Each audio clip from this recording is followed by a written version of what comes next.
Welcome to the Level Up Your Band podcast, episode 83.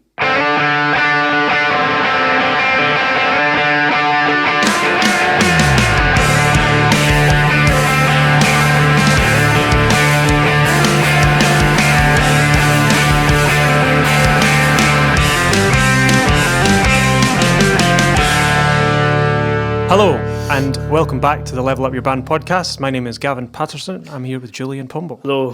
Hello. Hello. All right. Yeah. You right? Aye. No bad. Yeah. Good set, mate. Good set. Good set, guys. Yeah. We had our first originals gig. In a year and a half. Well, for More than that, more actually. than that, yeah. A year and 8 months. The beginning of September 2019 was the last time we gigged. 2 years. In fact, for you, it was worse than that.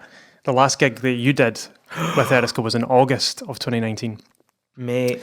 Mulligan Tire Festival. Oh, that was the worst one too. It was like... It was a great stage, good sound, but there was no one there.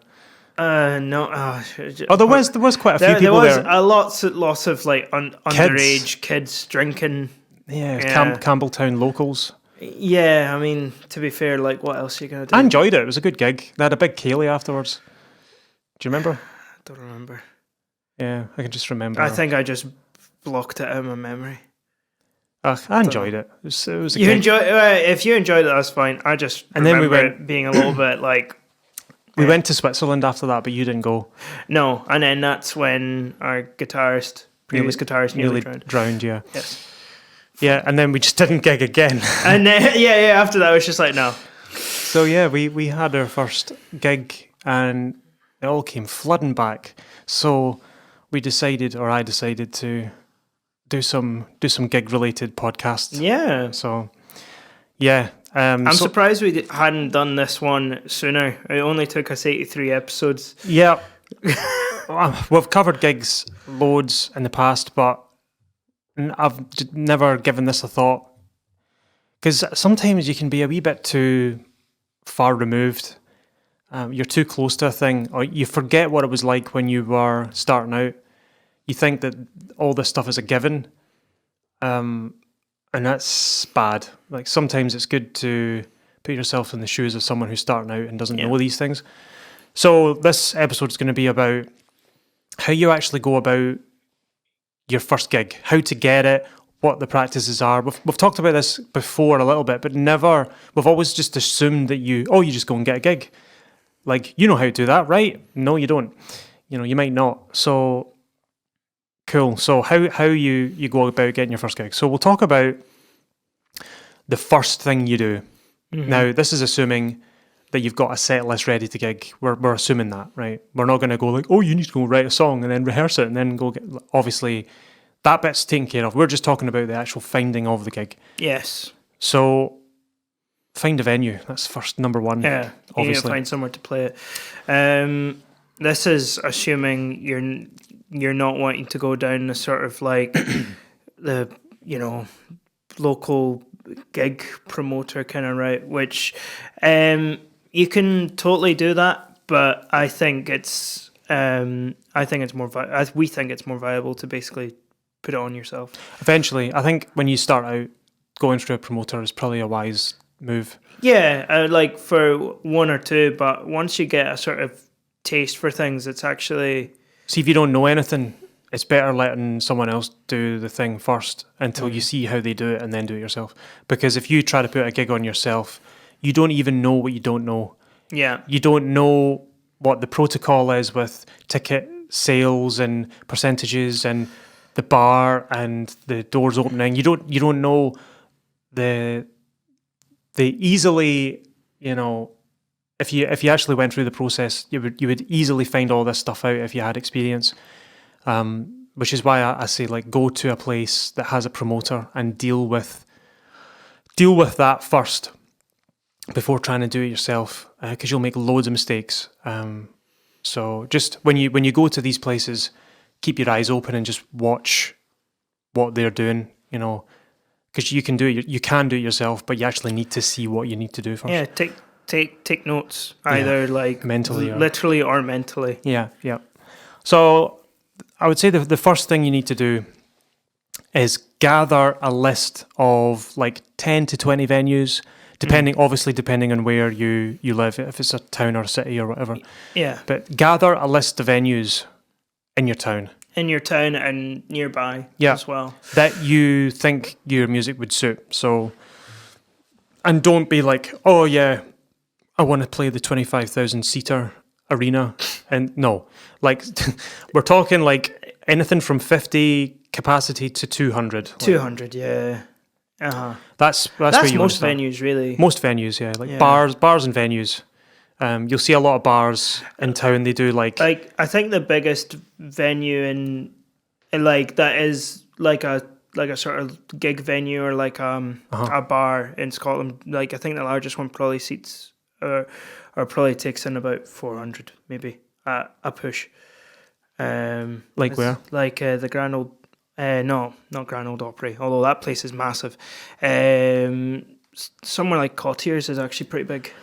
You've got Classic Grands. And Classic Grands is pretty big as well. Garage. And then you get some bigger ones like O2 Academy, Oran Moore, ABC back in the day, but it's burnt to the ground. Then you've got little ones that have a huge esteem like King Tut's. Yeah, and this is just Hug Glasgow. and Pint is another one. Yeah, this is just Glasgow, obviously. Yeah. Because we know our we city. know, but like just to roughly give you an idea for size, biggest one I don't think you're gonna be getting in more than like 300-400 people. Yep. So until you start to get to like big stuff, SECC. yeah, like arenas and stadium. Yeah. Yeah. So gather a list. It'll usually be a pub that has a little venue, down in the basement or something, and they maybe do like karaoke some nights, or they maybe do tribute nights, or DJs coming in, and they'll have a club at night, after 11 o'clock or whatever. Yeah. Those types of venues. So go and look, get a list, and then once you've got your list, write some emails. So, hi there, I'm a band. We want to play your venue.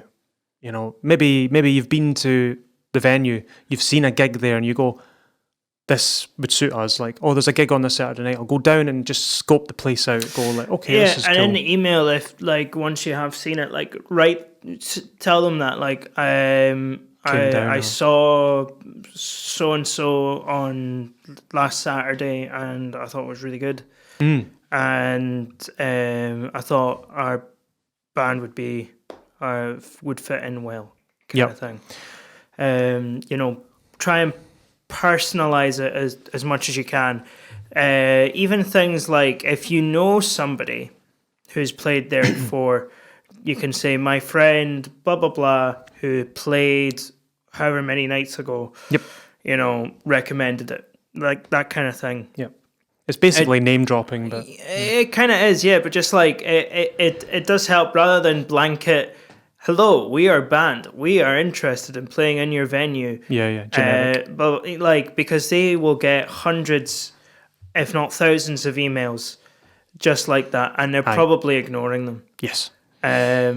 So when you are writing your email, try and include interesting little details. Either you've been to see a band there recently or before, and you think it'd be a good fit, or one of your friends has played there before and recommended it. Yep. Something like that. It's like personal touches. Yep. Helps. And picking the venue as well. If you can get for your first gig a free venue, so it's open. So there are some venues that do this. What they do is they have a night where they just allow bands to come up and play. So they'll maybe have 3 or 4 bands. Obviously, it's booked. You don't just show up and go, I want to play. No, you have to book in advance. Like they book you, but you don't get paid. You do it for free. There's no tickets. People can just walk in off the street. So you are guaranteed, if it's a Saturday night, you will be playing in front of a big crowd that have never heard of you before. That's a good those way. kind of places will have the kind of crowd that just want to just listen to stuff. Yeah. Or in the case of, there's a venue that I've played in a million times, is Box in Sauchiehall Street. Box. So Infamous Box. I love Box for that. You love Box. I do, because see, when you're starting out, you go in there and you're guaranteed a big crowd. On a Saturday night. No, totally. But they're not there to see you. But it's good practice, because if you go and do a ticketed gig and you can't sell tickets, no one's going to be there. It's going to be dead, right? You don't want that for your first experience. You want a packed venue. Yeah, to be honest, it's probably like playing something like Box. It's a good opportunity to like just try the stuff out, but it's not quite, but it is almost a little bit like a trial by fire kind of thing, because like if people are not interested, they won't be interested, they won't even look at you. But so you can make that a little bit of a challenge. You know, like, all right, people have just come in here for a drink, they don't know who I am, let's try and make a big show out of it. You know, that's like... you get a big reaction. That's an anonymous crowd that just gave you a big reaction for a song they've never heard before. That's a big deal. Yeah, totally. You know, name drop your band a million times. Make yourself really memorable. That's kind of the approach that... you heard of a band called The Hives? Yeah. That's basically what they... that's their whole philosophy, was like they wanted to basically they were like, we want to be the kind of band that can only be the headliner, nothing else. Okay. Like we keep, like, because if you put us in for support, we will like we'll just like show you up. Dominate basically. the gig. Dominate the gig, and then you'll come on and we'll make you look bad. You know, and that's kind of, which is kind of ballsy, but like that's sort of the kind of attitude you need to have. It's like, all right, we're here, we're gonna make some noise. Here we go. That's hard. I mean, like, I'm a very introverted person in real life. IRL. I like to chill out and be nice and quiet. But the thing is that when you're on stage, you need to change it. You need to change that up. You need to... it's almost like a persona that I end up putting on, you know. So... Yeah, it has to be a little bit. It kind of has to be. It's like me, but extra. Yep. You know. Yep. So I mean, I like. Yeah, that's a good point. I like the free venues because you're always guaranteed a crowd, and if you can get that crowd invested, then you know your songs are working. Yeah. If you finish a song and you get kind of a little bit of applause, but not much, then you're like, maybe there's something wrong. It's a good testing ground, especially for your first gig, because another thing as well is when you book your first gigs and you start selling tickets, you're going to get loads of folk coming, especially if you're young and you're in college or high school or whatever, uni. All your pals will come to your first gig and you'll sell out 200 tickets, easy. And then you think, wow, this is really fun and good and great and yay. And then 3 gigs down the road, oh, I've already seen that band. I don't need to see them again. Or you leave uni, you leave school, all your friends are gone. And then you're playing to bar staff and the other bands and there's no one there. And then the reality kicks in, you go, oh, this is what it's really like. So there's the other side of it as well, is the crowds aren't just going to be there naturally all the time. So that's why I say start off with something good where there's a free venue and you'll get guaranteed crowd, and then get on the paid stuff. So So when you're sending emails to these venues, you can find that out in advance if it's free or ticketed or whatever it is. But when you're speaking to them, try to include something showing your band off. So if you're just starting out and you don't have any recordings, obviously you can't send them music, but you can send them a half-decent phone recording in a rehearsal space. If you've got nothing else, like, you can show them maybe upload a couple of rehearsal jams up onto YouTube, make it private if you want, or public, whatever. You can post on your social media if that's what you want to do, and share that to the venue. Say if you want to just check out, make sure that we're not, terrible or obscene or whatever. Here's a little clip, and then they'll probably watch like 5-10 seconds of it and go, they'll fit in. They're kind of like indie pop, or they're more punky. We'll put them on this night or whatever. Just gives them an idea. And you can be upfront and say like, this is our first gig. We're only 18 years old or whatever. Or that's another thing you need to watch out for. Is the whole age thing. Like some venues won't let you in. That's right. Yeah. If you're under 18, even if it's just one of your members is 17 and a half, no chance they won't let you in.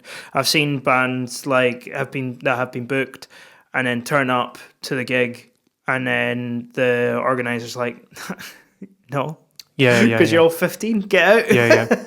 So daytime watch out gigs for that. There are some promoters and things like that like work with younger bands, so that might be your only option, really.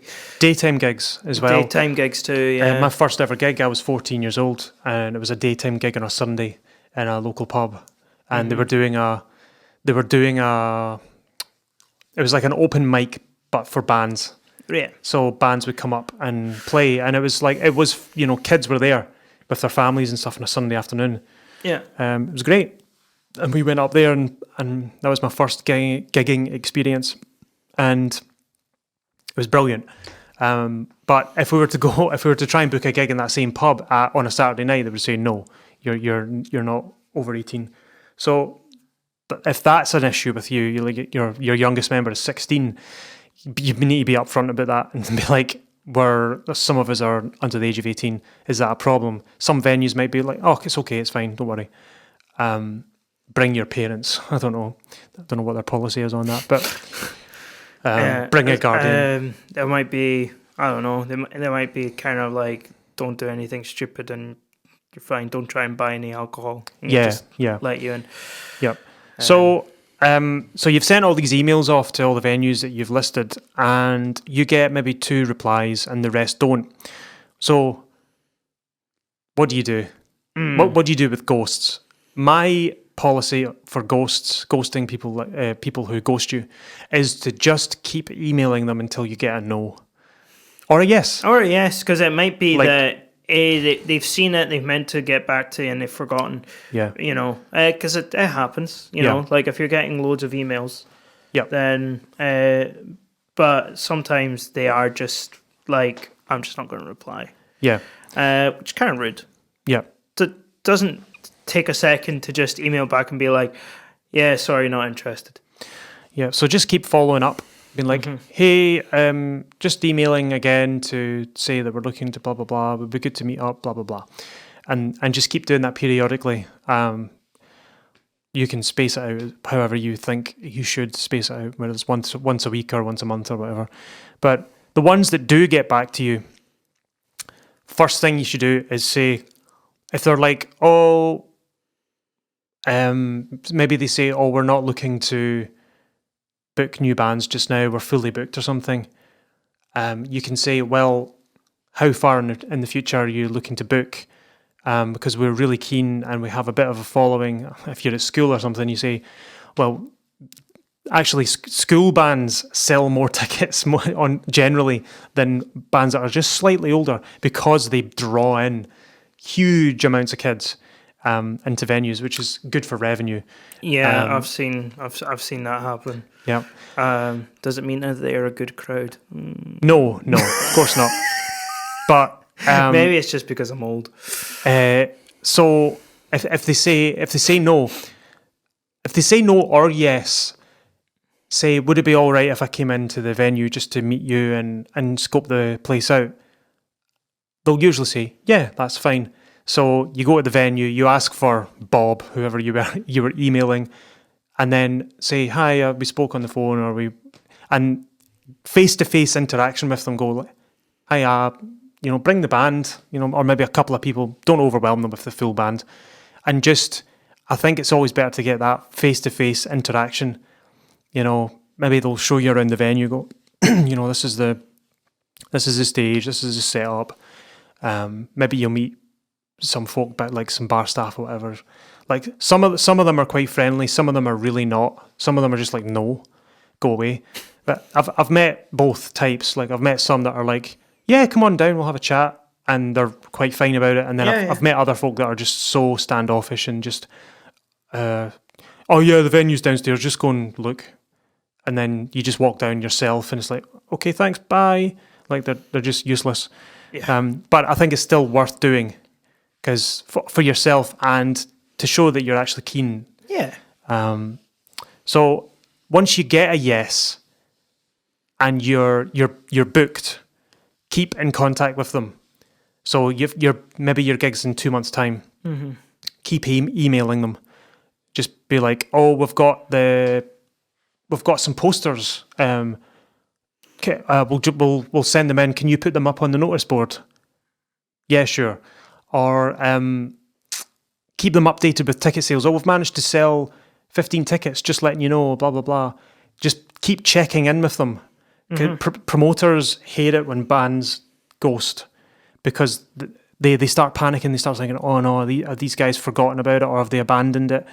Because they've had so many bad experiences in the past where they're like, sound check is 7:30. Are you all going to be there? And then like two of the bands are like not getting back to them, like, oh no, and then they don't show up and all this. So show the promoter that you're invested in this as much as they are. By like keeping in constant contact and be like, we're here, make it easy for them. I went to it wasn't a lecture, but it was like a seminar on the relationship between bands and promoters, and there was a promoter from down in England came up to Scotland, and I went to the seminar. It was part of the Musicians Union, and that was he said the most important thing was the communication aspect, because the amount of bands that just they get confirmed and then you never hear from them until like 2 days before the event, and then they're asking loads of questions like, oh, is there a backline? Oh, what time's sound check? Oh, what time's load in? Oh, what can we use our merch? Oh, can we do this? And the poor promoters like got like 10 bands all doing this all at the same time, and it just, their workload is crazy. So if you can work out this stuff 2 months in advance, that's easier for them. So get all your questions out the way early, because they'll hate you if you load it all onto them in the last day when they're like working up to that event. So that's kind of what you do leading up to the gig. So that's the finding the gig. So we'll go on to some of the questions that you should ask once the booking has been made, unless you've got anything you want to add to that section of when you're finding a venue. No, yeah, I think you're spot on. Right, okay. Yeah, I think we've said everything there is to say. Yeah, so that. So what do you ask? If you've never done a gig before, you might not know like what things you need to ask for. So I've got a couple of things here. So the gig date, obviously. When is it? Yeah, when is it? Pretty obvious. When is it and what time? And keep a note of it. Oh my God, keep a note of it. And it only takes 2 seconds to put it into your phone. Right. Like, how, on a scale of 1 to 10, how conscientious do you think I am? 10. And yet I have mucked up gig dates. Yeah. Right? And that way back at the beginning when I started playing Kaylee's, the first ever wedding I got the date wrong. Right? Right. I was a week out, and it was the day before. Pure fluke. I was on my emails. I didn't have a smartphone back then. I did all my stuff emailing on a computer, and I didn't even own a computer. It was like my mum's PC, right? We're talking I was like 18. So 2009. Wow. I didn't have a smartphone. I had a crappy call text I was phone. in third year. And I was doing my first wedding. I was worrying about standard grace. Yeah. So, and it was the day before. Yeah. And I was like, I'm just going to go on and check my emails, and I'm going to look at that wedding that's coming up next Saturday. I'm just going to check all the details because, it was all taken care of. And I went up and I'm looking through, and it's like, okay, arrive at this time. We need to get that. And in those days, I had a sound engineer. I didn't know anything about sound. So we had to hire one in. So I was doing all that. And then I saw a little email from the client saying, see you on the 17th. And I was like, today's the 16th. Tomorrow's the 17th. Oh my God, what have I done? And then I'm looking in all the diary, my calendar. I had just a paper like calendar. It was like a aviation pictures calendar, on the back of my door in my bedroom. Just a calendar. Just pictures of planes with the calendar underneath. Yeah. And I had wedding written the following week. And I'm looking at all the emails from the guy, and he's saying it's the previous week. And I'm starting to panic. So I'm like on the phone immediately to all the band. Do you know the gig's tomorrow, not next week? And then one of them was like, yeah, I know that. And the other one was like, is it? So like half the band knew it was tomorrow, and the other half thought it was next week.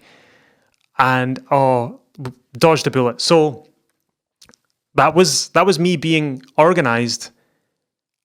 I'm an organised person. And I still made a mistake. Mate, like, I definitely was not, and I could still improve, but I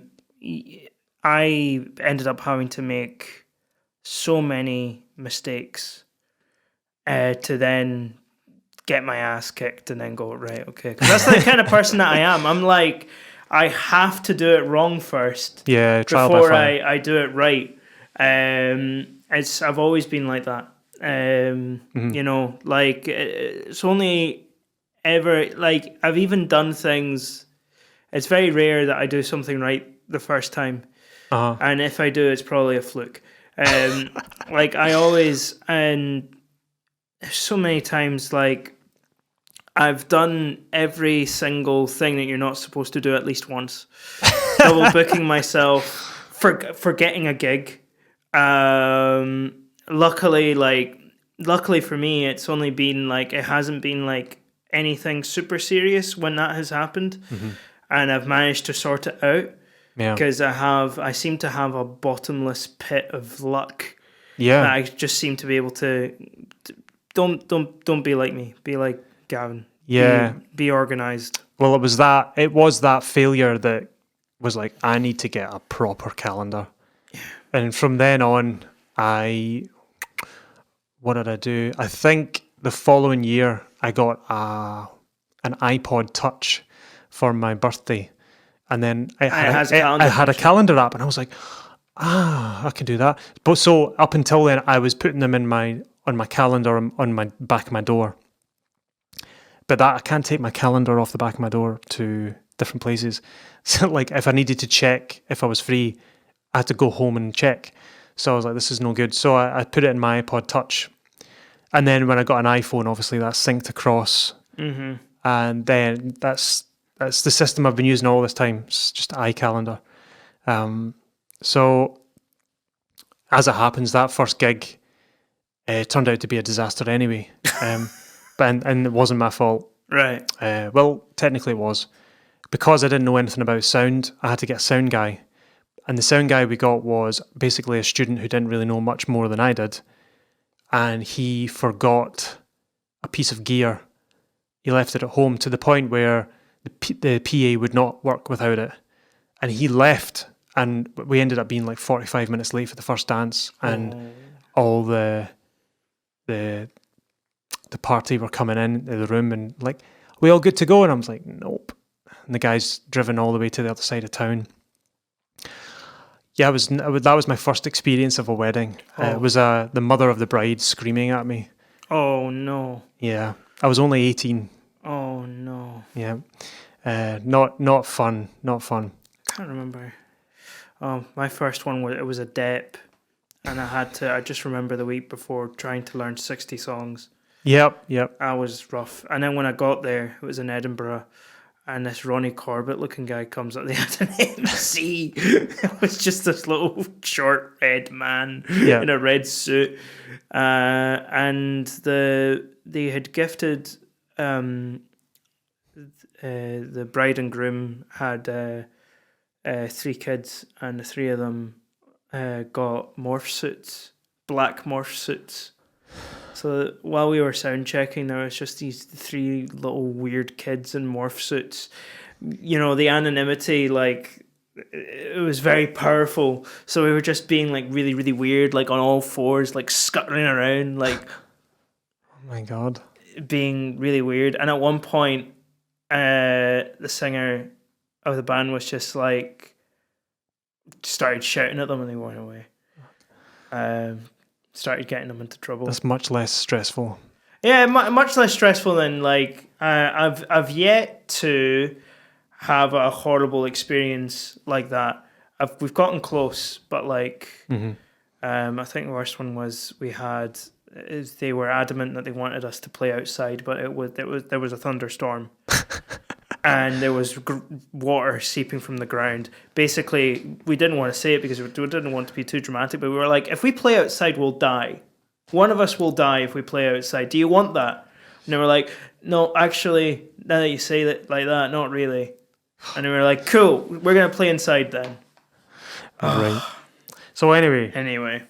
Couple of things you should ask before playing the gig. Gig date, load in time, so when you can actually show up and start loading in your gear.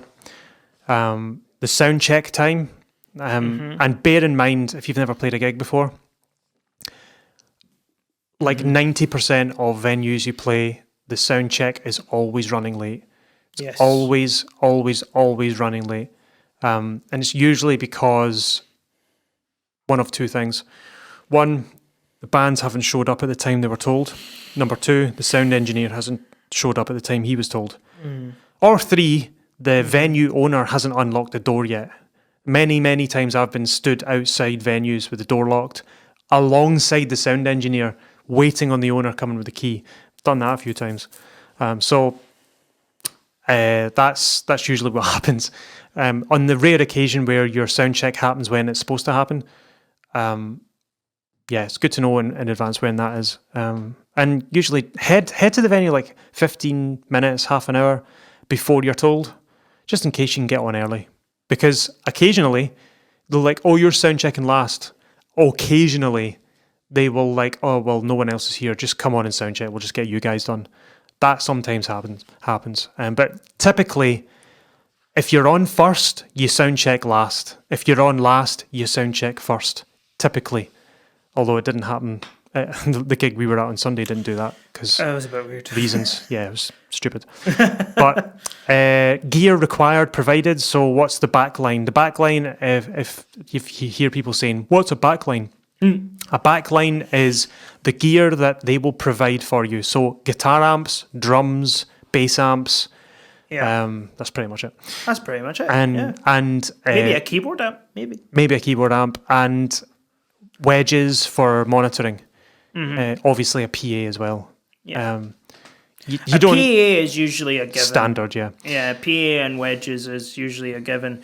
So when we are talking about backline, mostly it is amps. Having said that, I've been at some venues to do Kaylee's, and it's a venue like Classic Grand, and they have a PA system, and you go there and you're like, oh, I'm assuming we just go through the house PA. No, you're using your own. So we have to bring a PA to a venue that already has a PA. Yeah, stupid. Yeah, occasionally that happens because maybe the sound engineer wasn't paid to come on that night, so you just have to do. Because there'll be like an extra charge or exactly, something. Yeah.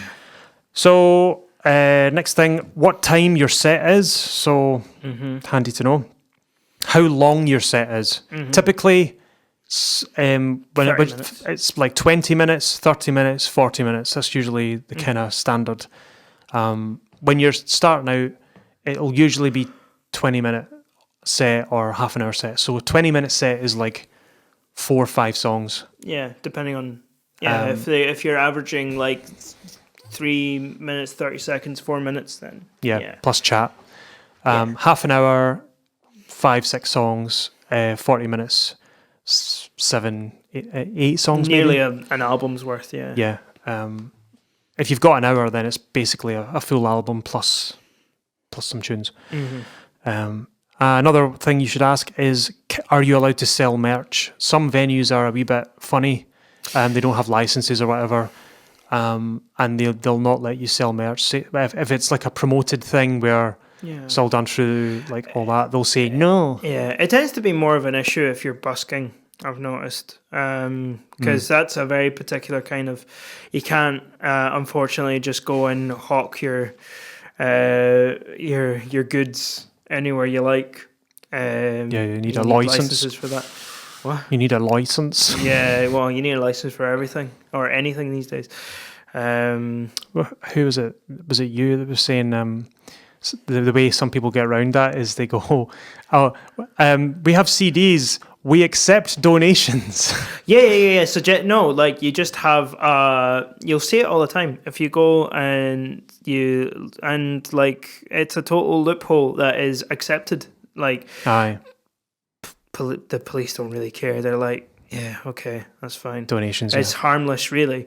So you'll just have a little placard saying, suggested donation. Suggested donation. £5. Yeah. Which basically means you can sell things without technically selling them. You're accepting donations. Yes. So it means people can take a CD for free, but who's going to do that? Yeah, I mean, like, yeah.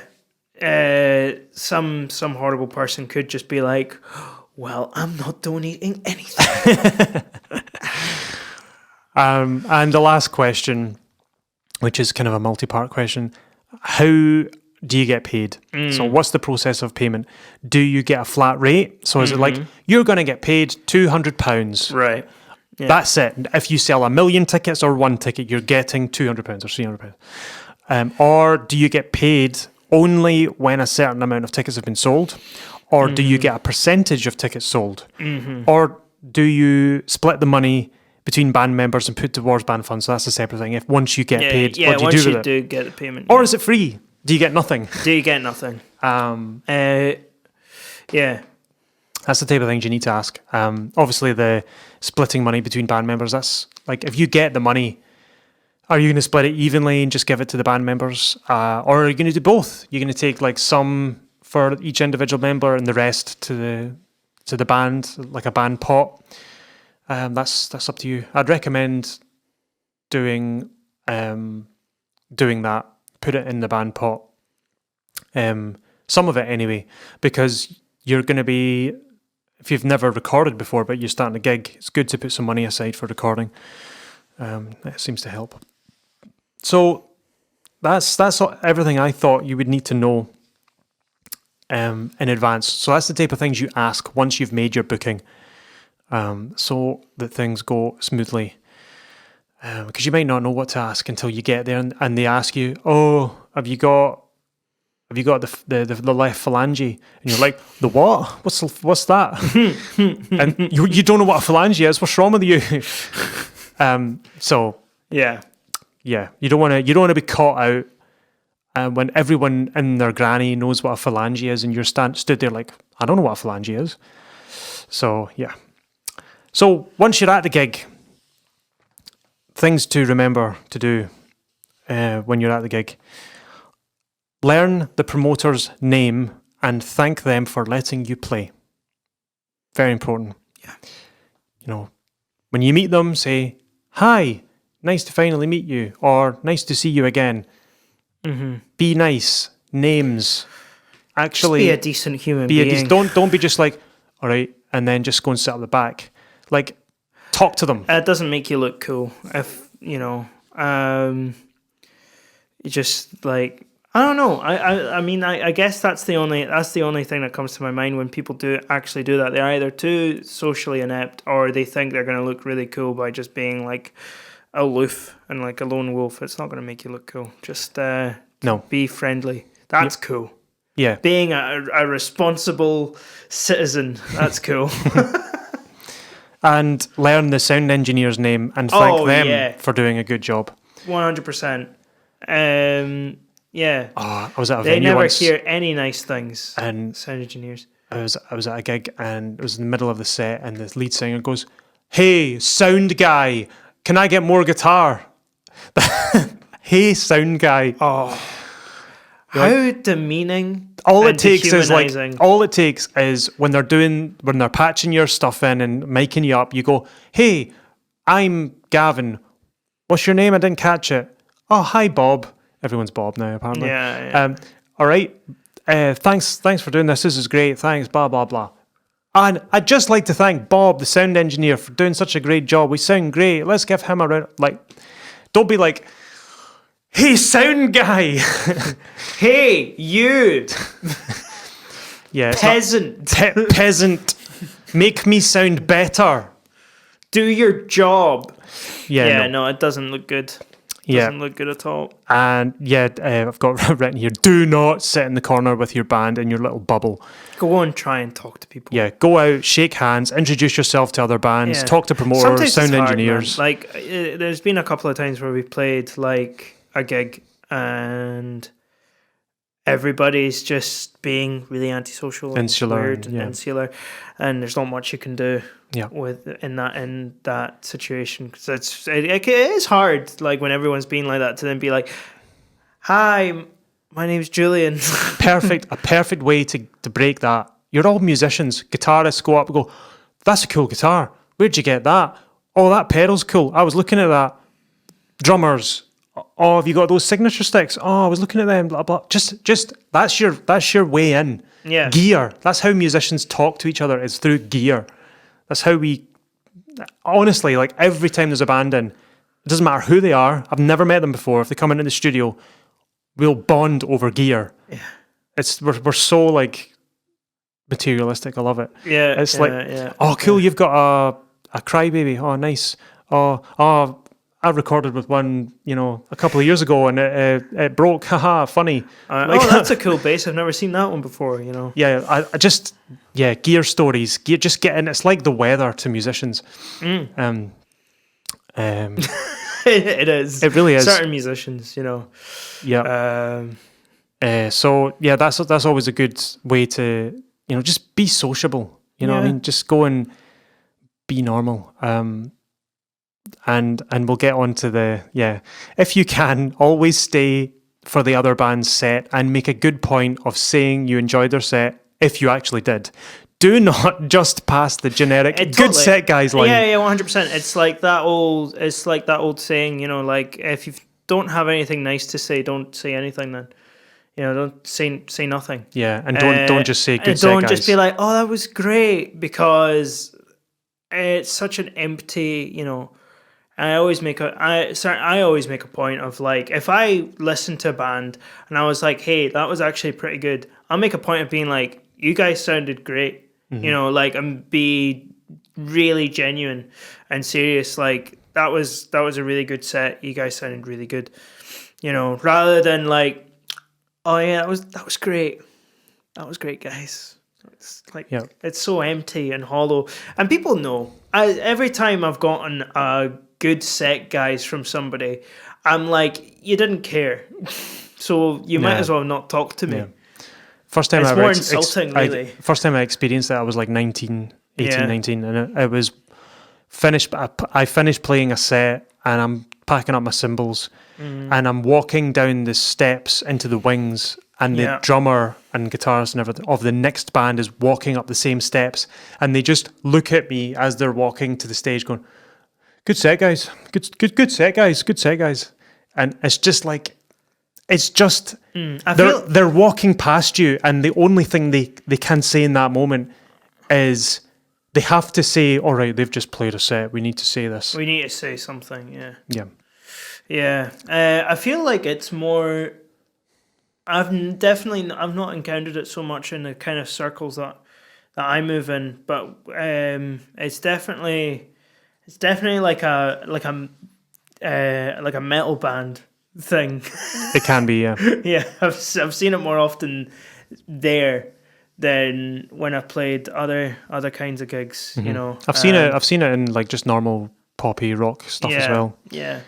It sucks every time you come across it. So if you just saw somebody play, and you really didn't like it, don't say anything. Just don't say anything, yeah. Just don't say anything. Because you don't have to. But if you genuinely enjoyed it, find something specific about it. That's always a good way to tell somebody that you've actually enjoyed the set. So for me, I'm always like, when I listen to music anyway, like the first thing I always try and latch onto is like, how are the drums and the bass interacting, and then and sometimes I'm like, oh, what are the songs about? Let's listen to the lyrics, kind of thing, and I'll make a comment about one of those things. Like if the band that just played had really tight vocal harmonies, just be like, guys, those harmonies were sick. They were really, really good.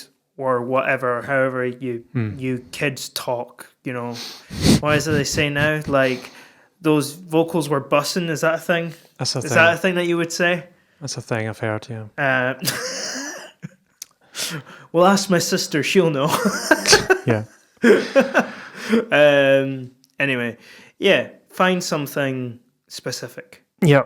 Don't be generic. I love that the half of this episode is just how to be a functional, sociable human being. Yep. And if you get the chance, tell the promoter directly, not over the microphone. Tell the promoter that you enjoyed the gig and would be interested if they had any other events coming up to book you again. Yeah. Totally. Don't just again, if it was bad, shut up. Don't say anything. Yeah, if the promoter treated you like garbage, didn't pay you, and didn't promote the thing at all, no one turned up, don't work for them again. Yeah. If they charged £7 a ticket and didn't promote it. But if it was a good night and you had a good time and the turnout was really good, let the promoter know, because it just shows them that they're doing something right. Yeah. You will occasionally find a scummy promoter that there's plenty of them about. They put the ticket price up really high, and then they pester the bands honestly once a day, at least on Messenger or on a Facebook group, pestering them to go and sell more tickets. You need to sell more tickets. You need to sell more tickets to make me money. And then you turn up and there's no one there. Which is hilarious, because that's not the point. That's not your job. It's their job. They're called a promoter. It's because they're supposed to promote the gig. And then you turn up and there's no posters, no nothing. Because bands aren't promoters. That's not what they're designed to do. They're basically just trying to skim off the fact that you guys have followings. There's 6 bands on and they all have their own individual followings. You're bound to get some tickets. And then they just go, right, okay, I'll take £5 of that £7 ticket price and the rest goes to the band. You get some folk like that, and then no one turns up. And then they get really annoyed at the bands for not selling enough tickets. But it's not the job of the band to do that. Yeah. Because if you're a band that's just starting out and you don't have fans, how are you supposed to promote music that you haven't recorded to people who have never heard of you? It's impossible, right? Yeah. So the job of the promoter is, hey, I'm a promoter. I've done all these gigs at this venue. We have a following at this venue. We have some new music on tonight. Come on, let's go and support some new music. You'll probably get loads. Well, it's happened to us. Mm-hmm. We played a venue that was way out of our reach, out of our depth. And the promoter who was promoting the event knew it. But they booked us without really knowing much about us, realised that we were not as high up as we should have been for this venue, and she went out of her way to go, right, this band has won a watch, basically, and I'm going to go and promote this. And what happened? Place was packed. Turnout. Yeah, really, really. Because really, she really did her job as a promoter. She was great. I love that woman. Yeah, absolute legend. She realised that we were not bringing a following that she wanted. So she had to go and go, right, I'm going to have to be a promoter right now. And then she actually said thank you to us after. She was like, I've got to thank you because you've made me realise how little promotion I was doing before. How many more tickets could I have sold if I had made more effort with my mailing lists and all this? And I think part of it, not blowing our own trumpet or anything, but we're definitely worth the hard work. Yeah, I mean, we played a good gig. That's part of the problem, is that, you know, you can end up with this kind of like stagnation, you know, especially if you're not doing a good enough job to like push these like younger artists that don't necessarily probably, you know, have a lot of talent but don't necessarily have the right connections. Yeah, you know what I mean. Yeah, that's why I like the free venues, because you can get a leg up. Yeah. So like a free venue, the way it works is if it's a venue near a big club, if it's a bar next to a big club, the club's open at 11. People will go out drinking beforehand, so they'll go into the pub and buy a drink, and there just so happens to be a stage there, and they'll put bands on for free because they can afford it, because they get a load of people coming in. But guess what? 11:15, the pub empties. I'm talking about Box. See if you get last slot in Box, you'll play the first 2 songs to a packed audience, and by the time your set's finished, everyone has gone to join the queues of the Garage, which is the club across the road. It's open longer. Which is fine. Like, it's a free gig, you're not getting paid. You're taking advantage of the fact that there's going to be a lot of people in town at that point in that venue getting drunk before they go to the club. Yeah. And that's fine. That's a great place to start as a band. It's great. Yeah. So, yeah, it's good. Try and find the places that will accept you so you can get a leg up and get started on the grind. And try and get to know other people in your scene as well, because they can also help. Like, the thing is that I don't know, but like I imagine that most music scenes like everybody wants to kind of help each other, right? It's very rare that you get a scene, although they do exist, that are just like very sort of insular and very individualistic and sort of don't bother helping other people out because, oh, what if they become better than me and blah, blah. Yeah. It's awful. It's a really horrible. I would say that's the exception. The rule is that most people are cooperative. Most people are cooperative. The exception, people are cynical and they think it's the opposite. They think that the rule is everyone's super competitive and bitchy and stuff. But I don't think that's true. I think that largely people are quite willing to help others, and the exception is people that don't. Like, because humans are social, you know? It's probably like 60-40. It's or maybe 70-30. I don't know. I'm not really sure. Yeah. But obviously, everyone has encountered someone who's like not willing to help because of jealousy or whatever. But that's not the rule. You will find people like that all the time, but there are more good people than bad people, I would say, in that regard. So don't just write off the whole thing. Just be, we're just going to go and do it ourselves. No, don't. If you can, make contacts with people and be like, hey, do you want to do a collaboration, blah, blah, blah. Like, most people will be all right with that. Just be careful. Cool. So you've played the gig. Everything's done. You go home. Mm-hmm. You've spoken to the promoter after. You go, thanks so much for letting us play. We really enjoyed it. If you've got an event like this again, we'd love to play again. It would be great.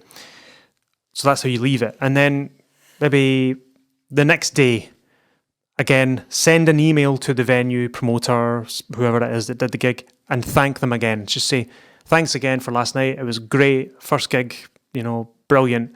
Thanks a lot. Let me know if there's anything, you need from us, or if you want to consider us in the future. Mm-hmm. And keep in touch with them. Maybe a month later or something, you can send them a wee email. If you get any events coming up in the pipeline, let us know. Blah blah blah. Just keep yourself top of mind. Yeah. For them. And I was going to say as well, if you at this point, like a week after the gig, your friends and family and all that will have probably sent you pictures and videos of the gig. Mm-hmm. Then you can start putting them on social media and tag the venue. Mm-hmm. Tag the venue. Just be like, we were here. You can put it like, at your band name at this location, at this bar or whatever. And they might even like your page. They like that because it's free. It's free advertising. It's free advertising for them. Yeah. So yeah.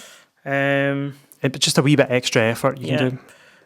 And if you're out and about in town, pop in for a drink and go and see someone. Whatever, and if you've been a good person and you've remembered their name, you go, all right, Bob, how's it going? I mean, even if you're like me and you don't remember anybody, I don't remember people's names. I'm terrible as well. Yeah. So, but you do recognize them from blah, blah, blah. Just say, hey, we played that gig, blah, blah, blah. I'm really sorry. I'm terrible with names, just because it's your own personal fault. Aye. I always, I always make a point of that. It's like, I'm sorry, I've forgotten your name. It's a personal problem. It's got nothing. Yeah.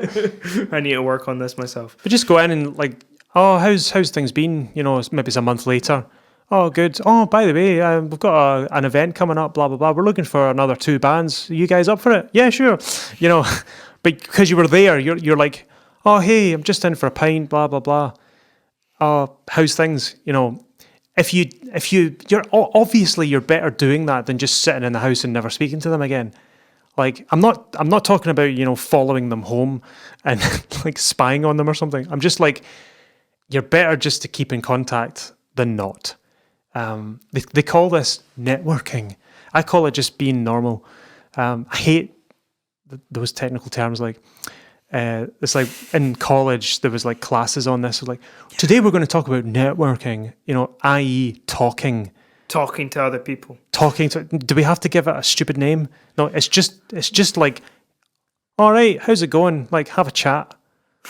Like, let's call that networking. Sure, okay, if you want. It's not like some secret. No. Kind of like, oh. So, yeah, that's kind of like that's all the advice I could think of for someone who's trying to look to book their first. Honestly, their first gig. it's solid advice. Yeah. Yeah. It's the kind of thing that, in hindsight, I'm thinking like, well, yeah, but also like. It takes failure to stuff realize. that I wish I had known, because I have not done a lot of those things in the past. I have been that, because of social awkwardness or whatever, being that guy who like sits in the back. The thing about being in a band and doing music is it really is it's a very social thing. Mm-hmm. Not only are you playing to people on a stage and you're entertaining people, but you have to, talk to other people. You have to cooperate with other, like, it's the most sociable job I can think of, apart from being a social worker, where the word social is right there, and you have to work with people but you have to work with people, in this job. So I think that's the most important thing. Yeah. Communication is key, and and you don't have to put it on either. Like I want to like stress to people, you don't have to be like, hey guys, how's it going? And just be really annoying. Like, that's not being social. That's just being loud and obnoxious. Yeah. You can still be social. You can be yourself, and you can still be social and talk to people and the whatnot. The bad thing about it, if you get it wrong, if you are a little bit antisocial, or you do something that like not getting back to the promoter when they've asked you a question about your setup or something, and you don't get back to them until 2 days before the event, and they're like, oh, hey, sorry, your message was in spam, or someone read it and then it didn't flag up on my phone. That happens all the time, by the way. If you've got a joint email with someone and someone opens all the emails, so that when you log in, you go, oh, everything's red, and then you've missed something that's really important. Just watch out for that. Right. At which point, really only one person should have access to what happens is the venue go, well, these guys are a pain, and they tell their friends. And if your town or city is quite close-knit between these pubs and venues, a lot of them are co-owned, they tell everyone, oh, see this band? Just avoid them. They're all in group chats and stuff like that. They all have pals. And they'll go, oh my God, last night, there was this band, it was just a total nightmare. Do not, totally avoid. I see it sometimes. You see Facebook groups, and pages where there's people make these big angry posts about individuals or venues or bands or stuff. Yeah. Avoid this person. This person is a scammer. This person is this and that. I was involved in one of those emails. Yep. I won't go into it. Can be a devastating type of affair. Oh yeah, it's not nice. The thing that was annoying about it though was that what's this? I like everybody else that was involved in the email that was being called out was kind of in the right. And when I did talk to people about it, they were like, "Yeah, that was weird," but that's for another time. I'll tell you about it later. I know the incident. Yeah, I think you know the incident. Yeah, that was rough. Yeah, it's not fun being the subject of that kind of angry rant. Yeah, even if the person is totally in the wrong. Mm. You know, like so. It can still have a lasting. Try and be as cooperative as you can possibly be, because you can get it has consequences. It's not like you can just piss someone off and that's it in a vacuum. Totally, like the rock and roll lifestyle is a total myth that doesn't exist and has never existed. You know, the whole like do drugs, be a total wild card, and like you know, give everyone the middle finger and give society the middle finger kind of thing. It doesn't exist. You can totally sing about that. You can like write songs about that. But when you are talking like, and if you want gigs, don't act like that. To sum it up, the biggest rock and roller sort of middle finger to the establishment kind of guy would have probably been Johnny Rotten, and he votes Conservative, so that says it all. It's all an act. It's just all for show. It's all for... so don't get sucked into that. If you're young and you think, oh, this is kind of how it goes, it ain't. If you do that, you'll not last very long. If it's part of your image and it's part of your band's aesthetic, go for it. But don't do it in the professional realm where you're actually doing emails and talking to people. Yeah.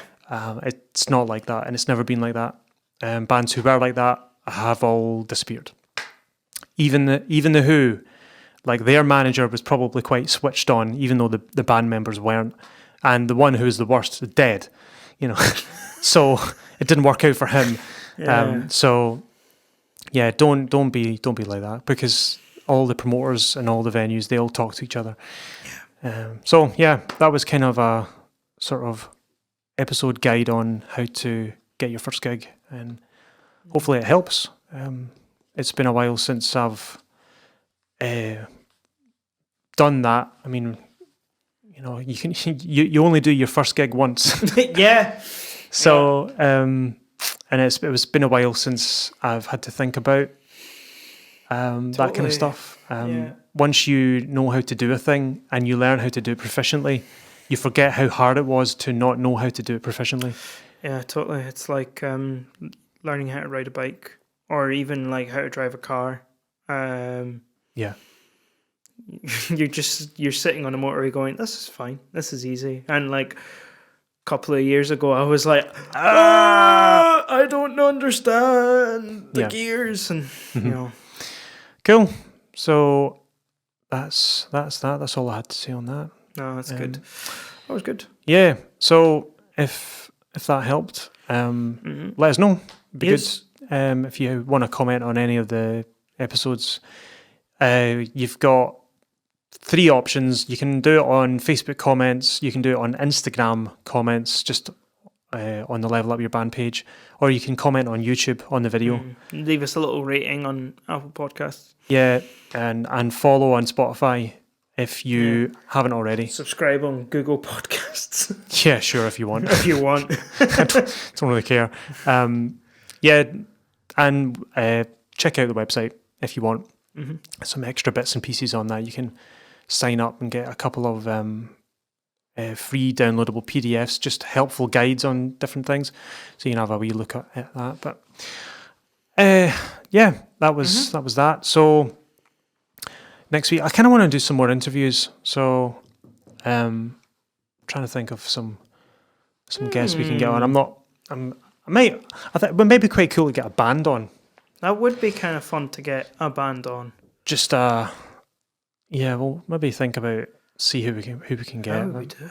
Oh, we can have people in the studio. Yes. Yeah. Whoa. That'll be interesting. That will be other human beings. Yeah. Cool. Crazy. So yeah, we'll see what happens next week. But yeah, hope you all enjoyed that and have a fantastic week. We'll see you next time. Bye. Bye.